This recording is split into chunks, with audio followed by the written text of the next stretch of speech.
In the quiet, opulent halls of Mr. Andrews' mansion, hatred simmered beneath the surface. His heart, as cold as his words, had alienated everyone, even the one woman who worked tirelessly to keep his life in order. But as fate would have it, watch till end to see how things evolve. Welcome to our channel, where stories of transformation, redemption, and deep emotional journeys come to life. If you love powerful tales that touch the heart and stir the soul, you're in the right place. Don't forget to subscribe and join our growing community. Your support fuels our creativity and helps us bring you more heartwarming stories. Together, let's inspire and uplift one another, one story at a time. Mr. Andrews sat in his large, lavish office, glaring at the newspaper spread across his polished mahogany desk. The bold headline told the story of his latest failure, another political race lost. His once prominent career, filled with victories and influence, had spiraled downward over the past few years. His anger was boiling beneath the surface, and his face, flushed with frustration, reflected the bitterness he carried inside. At 58, Mr. Andrew was not just a wealthy politician. He had been one of the most respected figures in his district. But things had changed drastically since his personal life began to fall apart. His marriage of 30 years had ended after his wife discovered his infidelity. His unfaithfulness and emotional absence had left deep scars in their relationship, pushing her to finally walk away. Mr. Andrews' son, Noah, now 28, had taken his mother's side and barely spoke to him. The pain of their separation was something Mr. Andrew buried deep, refusing to acknowledge how much it hurt. He masked his hurt with coldness and a sense of superiority. Elizabeth, the maid who had been working in his home for years, knocked quietly on the office door before stepping inside. She was a kind-hearted woman, always showing grace despite the way Mr. Andrew treated her. Elizabeth needed the job to support her family, so she endured the constant disrespect and demeaning comments. She cleaned the room swiftly, moving silently so as not to disturb Mr. Andrew, who sat sulking in his chair. Her presence was a source of irritation to him, and he made no effort to hide it. "Elizabeth," he snapped, without even looking up. "Did you hear me calling you earlier? You're slower every day." "I'm sorry, sir. I didn't hear you," Elizabeth replied softly, keeping her head down. "You never do," he muttered, shaking his head in disgust. "If you spent less time daydreaming, maybe this place would be spotless for once." Elizabeth didn't respond, though her heart ached at the constant insults. She'd heard them many times before. Mr. Andrew never missed a chance to remind her of how beneath him he thought she was. She kept her hands busy, wiping the desk and picking up the newspapers he had tossed around, all while trying to hold back the sting of his words. As she worked, Elizabeth couldn't help but notice the change in Mr. Andrews' health. He had grown thinner over the past months, his face paler than usual. He often complained about headaches and back pain, but the most concerning symptom was the frequent chest pains she'd seen him clutching at when he thought no one was watching. He coughed more often too, and there were times when his breathing sounded labored. Elizabeth had once suggested he see a doctor, but he had shot her down quickly, telling her it was none of her business. In truth, Mr. Andrew was hiding his condition from everyone. He had been diagnosed with hypertension and angina pectoris a few years ago, but he had neglected his doctor's advice, refusing to take the medications regularly. He saw his health as a nuisance, something that got in the way of his busy life.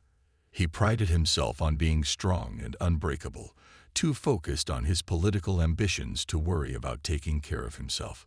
His pride wouldn't allow him to admit he was getting worse. Even his siblings and associates didn't know how sick he really was. He hid the truth behind a mask of arrogance, brushing off any concerns as if his body wasn't quietly breaking down.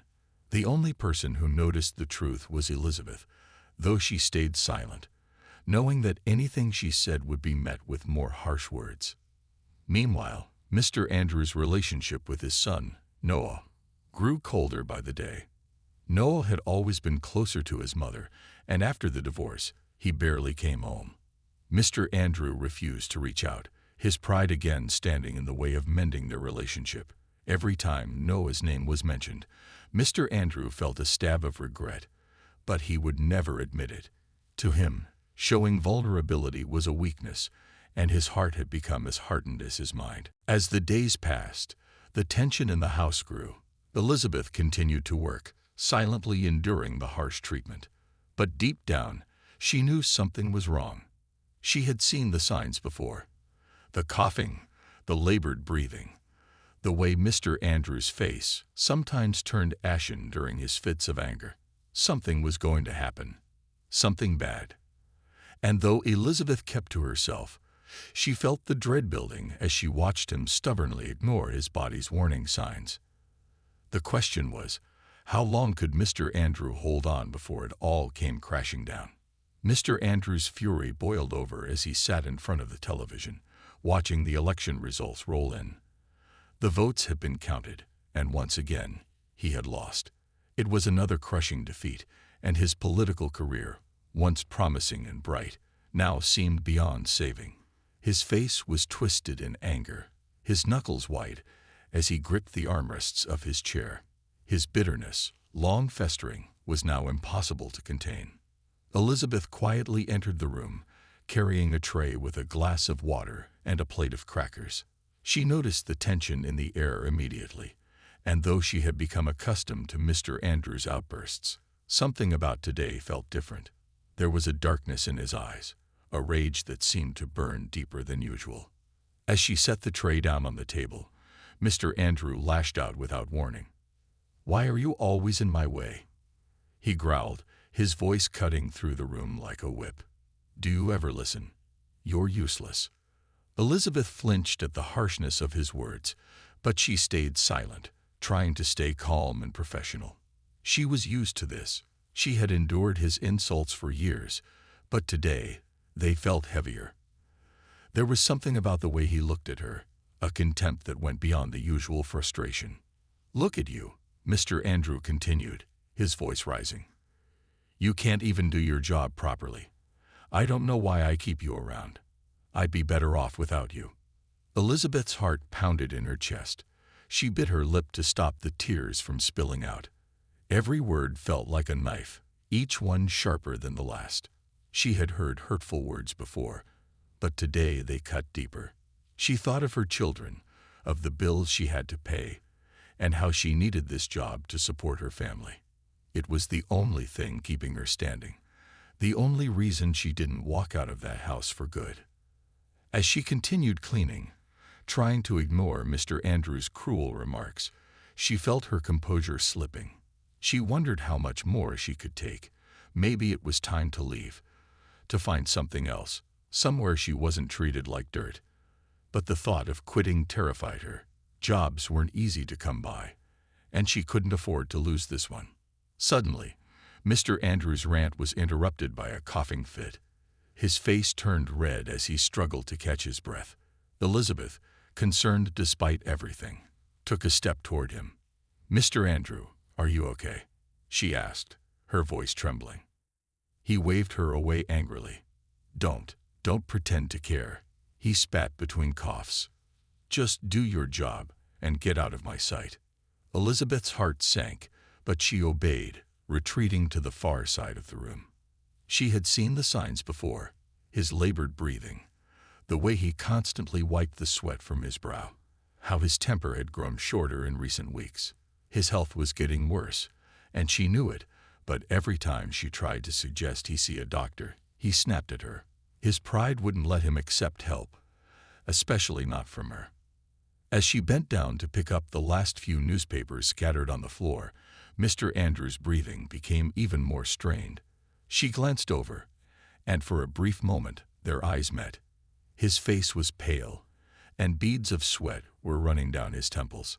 "Mr. Andrew, I think you need tow." Before she could finish, Mr. Andrew's hand flew to his chest. His eyes widened in panic, and his body went rigid. The glass of water he had been holding fell to the floor, shattering into pieces. In an instant, he collapsed onto the ground, gasping for air. Elizabeth froze, her heart racing. The room felt suddenly smaller, the air thick with tension. She stood there, shocked, her mind struggling to process what had just happened. Mr. Andrew lay on the floor, his face contorted in pain, clutching his chest. For a moment, Elizabeth was rooted to the spot, torn between anger and fear. This was the man who had treated her with such cruelty, who had insulted her and belittled her at every turn. She could feel the weight of all those years pressing down on her, urging her to walk away. But then, a different feeling rose in her, something deeper, compassion. Elizabeth stood frozen in place, her heart pounding in her chest as she watched Mr. Andrew lying on the floor, gasping for air. His face was pale, beads of sweat clinging to his skin, and his hand was still pressed to his chest, trying to ease the pain that had overtaken him. He struggled to breathe, each gasp growing weaker, more desperate. For a brief moment, the room was silent, save for the faint, ragged sound of Mr. Andrew's breath. Time seemed to stretch out, and Elizabeth's mind raced. She should move, she knew that. But she couldn't. Something held her back. All the years of hurt came flooding back to her in that moment. Every insult, every harsh word, every time he belittled her and made her feel small. They were like ghosts in the room, swirling around her. Mr. Andrew had always treated her with cruelty, never once showing her an ounce of respect or kindness. He had looked down on her because of who she was, because of the color of her skin, because she worked for him. And now, here he was, lying helpless before her. Elizabeth's hands trembled as she stood over him, unsure of what to do. A part of her wanted to turn around, to walk away and let him face the consequences of his actions. Why should she help him? Why should she save the man who had made her life so difficult, who had never shown her anything but disdain? The anger and pain inside her bubbled to the surface. She thought about how hard she worked to support her family, how she had endured his cruel words just to keep her job and put food on the table. It would be so easy to walk away, to leave him there, gasping for breath, struggling to hold on to life. Maybe he deserved it. Maybe this was karma, finally catching up to him. But then, as she stood there, something shifted in Elizabeth. Deep down, beyond the anger, beyond the hurt, there was another feeling: compassion. No matter how much he had wronged her, she couldn't just let him die. It wasn't in her nature. She couldn't turn her back on someone in need, not even him. Her hand steadied as she made the decision. Without another moment of hesitation, she dropped to her knees beside Mr. Andrew and pulled out her phone, dialing 911 with trembling fingers. Her heart was racing, the tension in the room almost unbearable as she gave the operator the details, her voice shaking with urgency. "Please hurry," she pleaded. "He's having a heart attack." As soon as she hung up, she looked down at Mr. Andrew. His breathing was shallow, and his eyes were half closed, barely registering what was happening. Elizabeth's pulse quickened. She knew she couldn't just wait for the ambulance. She had to act now. "I can't believe I'm doing this," she whispered to herself, the weight of the moment pressing down on her. But there was no time to dwell on it. She had to focus. Elizabeth positioned her hands over Mr. Andrew's chest and began CPR, her movements mechanical at first, then more confident as she worked to save the man who had done nothing to deserve her kindness. Each press of her hands felt like a battle, not just against time, but against the emotions swirling inside her. She could feel her own heart racing as the seconds stretched into what felt like hours. Her mind kept flashing back to all the moments of cruelty, the way he had spoken to her just that morning, the disdain in his voice. But with each compression, she pushed those memories aside, focusing only on keeping him alive. "Come on, Mr. Andrew," she muttered under her breath, her voice breaking with exhaustion. "You're not dying today." The room was filled with tension, every second dripping with suspense as Elizabeth worked, her body moving on instinct. The sound of her own breathing filled her ears as she counted, watching his face for any sign that he was coming back. The world outside seemed to fade away, and it was just the two of them in that moment, Mr. Andrew's life hanging by a thread, and Elizabeth, the one person who could save him. Despite everything, she wanted him to live. Not for him, but for herself. She didn't want to carry the burden of letting someone die when she could have helped. She didn't want that on her conscience. Finally, after what felt like an eternity, the distant sound of sirens reached her ears. Help was coming, but the question still lingered. Would it be too late? Elizabeth's arms ached, and tears stung her eyes, but she didn't stop. She couldn't. Even if Mr. Andrew had never shown her kindness, she was showing it to him. And in that moment, as the sirens grew closer, the weight of everything lifted just a little. She had made her choice, and now, all she could do was wait. The first thing Mr. Andrew felt when he woke up was pain. Sharp, throbbing pain radiating from his chest. His eyelids fluttered open, revealing the sterile, bright lights of the hospital room. Disoriented and weak, he blinked a few times, his mind slowly piecing together what had happened. The memory of the heart attack came rushing back. The searing pain, the panic, and then darkness. But now he was here, alive. Someone had saved him. As he slowly turned his head, his eyes landed on an unexpected figure sitting by his bedside.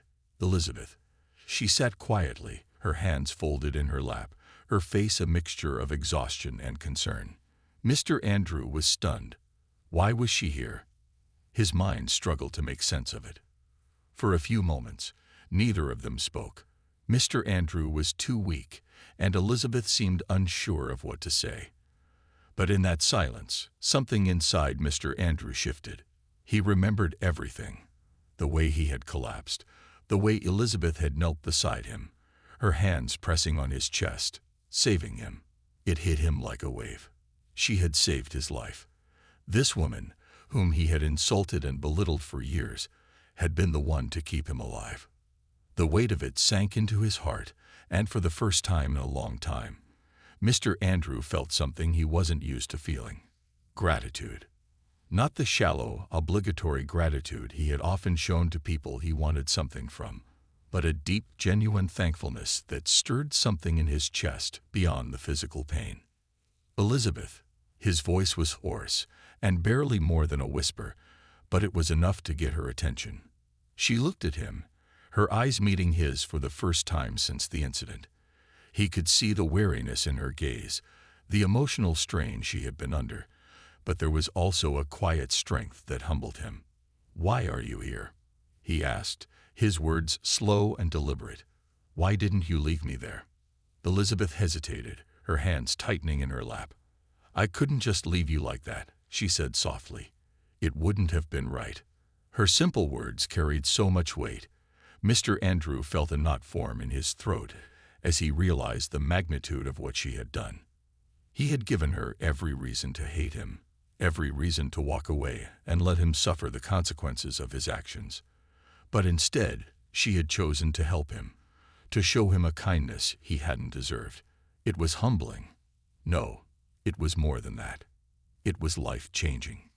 Tears pricked the corners of his eyes, but he fought them back, unwilling to fully break down, even in this moment of vulnerability.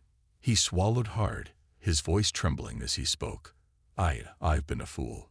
I've treated you terribly, Elizabeth. You didn't deserve any of it." His apology hung in the air, raw and unpolished, but real. He had never thought he would say these words to her, but now, they were the only words that mattered. Elizabeth remained silent for a moment, her expression unreadable. Mr. Andrew braced himself, unsure if she would even accept his apology. After all, why should she? He had hurt her time and time again. But then she nodded, her face softening just a little. "I forgive you," she said quietly, her voice steady.